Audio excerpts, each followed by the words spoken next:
Hey guys, it's Ken again, and in this video we're going to be reviewing to Ravenswood Season 1, Episode 5, Scared to Death. That's what this episode made me feel like, seriously. The end of this episode, there were some scenes where I was scared to death in this episode. I mean, definitely. When they said, don't watch this alone, oh yeah, definitely. It wasn't, like, terrifying, but it did make me feel uneasy at times. And I'll give you, like, quite a few scenes where that happened. Let me just say that I actually just watched the first 22 minutes because I missed the first 22 minutes because I was doing homework. So I missed the first 22 minutes, but other than that, let me just say that this was the best episode of the season. I think we found a lot of information. What I liked was that there really wasn't two plots. There was like one huge plot, and I really love how this is all linking together. And there were just some really, really great parts of this episode. There's just so much we have to talk about, and so much that we found out in this episode I can't wait to talk about. Especially regarding Miranda and Caleb. And definitely, this was like, as I said, by far the best episode of the season. I think it was a fantastic episode. I'm a little upset that it's the season finale already, but I get a mid-season finale already, but I think it's probably because, 25 Days Christmas is coming up and they need to get that ready, so that's probably why they're doing it. But, basically, this episode we see Miranda. She's finally reunited with her parents and everything. They're more than ready to treat her. Basically, they give her all the things she's missed out on. New clothes, room of her own. But there's more than just that, because there's also this little girl. You can see, though, that this little girl, there's definitely something a little sketchy about her, and you see that she really isn't, there's definitely something sketchy about her. That little girl, though, let me just say, the creepiest part of the episode was this little girl. I think we can all agree this little girl scared the living shit out of me. She was really terrifying. And, I mean, like, she was just terrifying in my opinion. She really was she was a really creepy little actress, and I think that's great because, what's great about things like this is that it can make them really creepy. And I think it's definitely, like, the creepiest thing I've ever seen in Pretty Little Liars and Ravenswood history. Like, both combined. So, but then Caleb wakes up and he's made contact with Miranda again through his dreams. But this time, Luke, Olivia, and Remy are present. They're sorting through, they're with him, they're sorting through all these old photographs given to Caleb by his relative. And, that guy from last week, that was what was basically in that box, was all these photographs. And that's why it was so secret. There's a reason why. We find out a little bit later. And I was trying to figure out why was this box so secret. What I'm assuming is that those photographs were in the box. They didn't really talk about what was in the box. I'm assuming those photographs was what was in the box. But basically, they find this letter from the old Caleb to the old Miranda. And it turns out that the dead Caleb and Miranda were basically, they were together. They were lovers, basically. And, but Caleb is sitting through photos and he finds something else. He finds a photo of the room that Miranda and her parents were in. And they look just like them. I mean, seriously. Miranda and Caleb from the past look just like Miranda and Caleb now. So, definitely this is really big. It's kind of creepy, actually, how this is all going on. And, that was definitely really big. The other thing is that, sort of big, but it also connects to the rest of it, is that Luke is confiding in Olivia about his relationship issues with Remy. Remy's still very upset with Luke's presence because of their fight last week. Luke isn't the only twin relationship issues, though, because Olivia has been ignoring her boyfriend, Dylan, in order to protect him from this whole pact. And, and it turns out that, the people who do know it, they have a nasty habit of turning him dead, so I could see why she didn't want to tell him. I mean, that's her boyfriend. It's not like she wanted to ignore him. She just has to, so that way he doesn't have to find about this whole fight-back thing. Caleb helps out Collins in the morgue, and what's really terrifying? When people show up in the morgue after being literally scared to death, Caleb looks freaked out while this is going on, and it was definitely creepier. It was definitely creepier. A lot of creepy vibes from this guy. Then he goes to Miss Grunwald and shows her the photograph. She tells Caleb that in order to find Miranda, he should go where she most wanted to be, with her parents in their old house. Miss Grunwald, who is totally willing to help out with all of Caleb's ghostly secrets, hands him the address. So then Olivia and her boyfriend Dylan have a boring conversation about how she hasn't been around as much. Dylan thinks that's because she's made new friends. And I did not really, this was the only scene in the episode where I'm kind of like, they just could have cut this out. It really does not matter. We're literally just meeting this guy. It really is not that important to us. You know, she insists that Caleb isn't the issue. She enlists Dylan's help with some of the blueprints that Caleb's relatives left for him. Olivia keeps it hush-hush as to exactly what the significance of blueprints have, but Dylan is just happy to spend some time with Olivia. He doesn't question it, though. And then we get probably one of the cutest scenes of the episode. Hanna is back. Hannah finally calls Caleb. He didn't have to call her. He's trying to call her all this time. She finally calls him back. And basically, she tells him that she feels just so far away, and she asks if Miranda is coming back home with Caleb, and he says no. She seems very relieved about this. I definitely think that basically, you know, she thinks that her and that him and Miranda definitely have a lot of chemistry. I think she definitely saw that from the Halloween episode, was that, oh shit, they have chemistry. What if, since he's going to Ravenswood, he could fall in love with her? Does that mean there's something bad that's going to happen to our relationship? That's basically what I think Hanna was thinking in this whole part of the episode.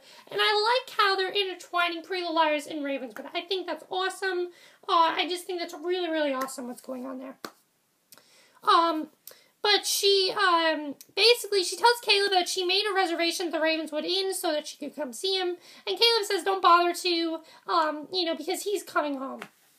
But he has to do some things before he leaves Ravenswood, and that includes contacting Miranda and warning her about the impending danger that the adorable 6-year-old girl will bring onto her family. And Caleb goes to sleep, and he finds Miranda in her dream bedroom. Miranda tells Caleb not to worry, she's happy, and that's all that matters. But Caleb is not so sure. He reached into his dream closet, finds a way to the forest. He tells Miranda to escape, but she won't. Instead, she invites the little girl to sleep in her room, and shuts Caleb out. So clearly, I mean, she doesn't really realize that this girl is basically a demon. She's literally a demon.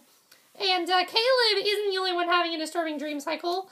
After yet another sleepwalking session, Remy finds herself in the kitchen with a broken glass and cut on her hand. And again, she's been sleepwalking, and we don't know why she's sleepwalking. I thought they were going to give us the answer as to why she's sleepwalking. All this did was give us more questions. She calls the twins, and Caleb to come over. You know, she calls Olivia and Luke, and Caleb come over. They all come over, and they start investigating the bedroom, the basement from the basement from the blueprints that were in Henry's package to Caleb.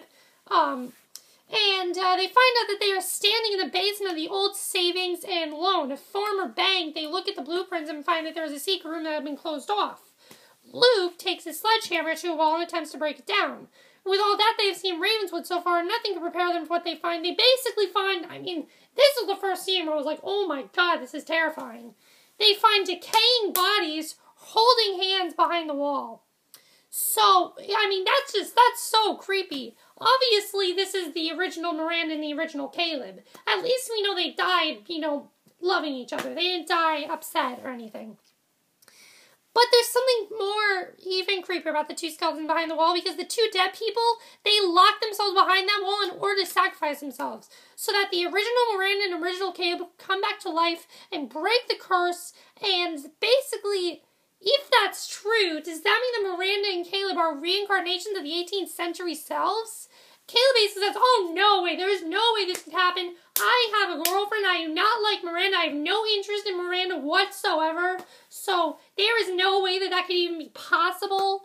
And he's just denying it because I think he's kind of scared that this could be a possibility, but he doesn't really want to think that it could be a possibility. He's like, no. There is no way that this could be a possibility. I know that for a fact. I know that this could never happen. I know. I do. And Remy's quick to point out, though, that there is no reason that Miranda can't move on.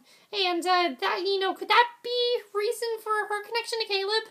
And so Caleb and co head to original Miranda's home to investigate. It's basically, it's very eerie here. cold cobweb you feel with spirits of the afterlife. And it's not just the house that's terrifying. The little girl spending her afterlife with Miranda's family. She's dressed in a very heavy, thick coat and beret, which is what she's wearing in most of the episode. She tells Caleb that Miranda is waiting. She sings Ring Around the Rosie as any evil ghost would, which if anyone knows that song, it is not a very happy song. I found out what it meant in history. Never think that song the same way again. Never will. So then they race up the stairs to find Miranda. They race up the stairs to find Miranda, and they find her brushing her hair in a decorated room. Caleb tells Miranda she's not in heaven. Turns out that that little girl actually hijacked her thoughts, making her see what she wanted to see, and sadly Miranda's parents aren't with her either. They are demons sent to her. So basically this little girl just completely made her think that she was safe when she was not. It's very creepy if you think about it. Miranda asked to ask her one more question. It's basically, does she remember that the time she taught Miranda how to ride a bike? And her mother says, yes, of course, big moment for you. And Miranda realizes the horrible truth that her parents were never with her. Because Miranda never learned how to ride a bike. So that's how she realizes it. And it's huge. It's a really big twist that this little girl just completely screwed her over. And I think that's amazing. This does not make the demons happy. They start to break down the house. This was just terrifying, bit by bit. Caleb runs toward the closet door and he jumps falling down onto the ground. Now, this next scene was amazing in my opinion. Miranda wakes him up and Caleb realizes that they can feel one another. Miranda tells Caleb he has to go back to the land of the living. But Caleb tells Miranda that he thinks it feels right being with her. And she says that it can't feel right, at least not yet. He touches her forehead, smiles, and is suddenly back in the hospital. And it looked like they were about to kiss, and I think they did actually. Did they kiss? I can't even remember. But basically, the biggest thing here is that now, it seems that she's basically revealed to him she has feelings for him, but now he's back in the hospital, and Olivia, Luke, Remy, and Dylan are there. But then Dylan, he heads into the hospital and spots, the girl in the red coat, and basically, before we can say, no, Dylan, stay away from the evil ghost, Dylan turns to the ghost girl and he smiles. He says, after all we did to get to them in that house. And basically, this is when we realize that, oh my God, Olivia's boyfriend is evil. He's working with the devil. And I didn't think he served a purpose outside of, I didn't think he really served a purpose, but that is a huge twist. I never saw that coming. I was like, oh my God, that's amazing. I really love that they did this with this little girl. They made her so creepy and everything. I think they did a great job with it. Yeah, this is why it is the best episode of the season by far. It really is a great episode. It really was a great episode tonight. I thought it was a perfect way to end the season for now, at least. It is coming back in January, but I think this was a fantastic episode. Best episode of the season. Let me know if you guys saw this episode. Do you think that Miranda is going to start to cause problems for Caleb and Hanna? I definitely see that as a possibility because we saw, the past, Caleb and Miranda were in love with each other, so do you think that could happen here? Now that Dylan's working with the devil, do you think Olivia will find out? Do you think she's kind of had feelings about, kind of like premonitions about that? And why is Remy sleepwalking? What's the big deal with that? Why do you think that's happening? And, does Caleb have feelings for Miranda? What do you think about that? But and are Remy and Luke done? That's the other big thing. That's it for this review. I hope you enjoyed. Also, what was the creepiest scene of the episode? By far, creepiest scene for me was any scene with the little girl. Just creepy as hell. That's it for my review. I hope you enjoyed. I'll see you guys in the next video. Okay, bye.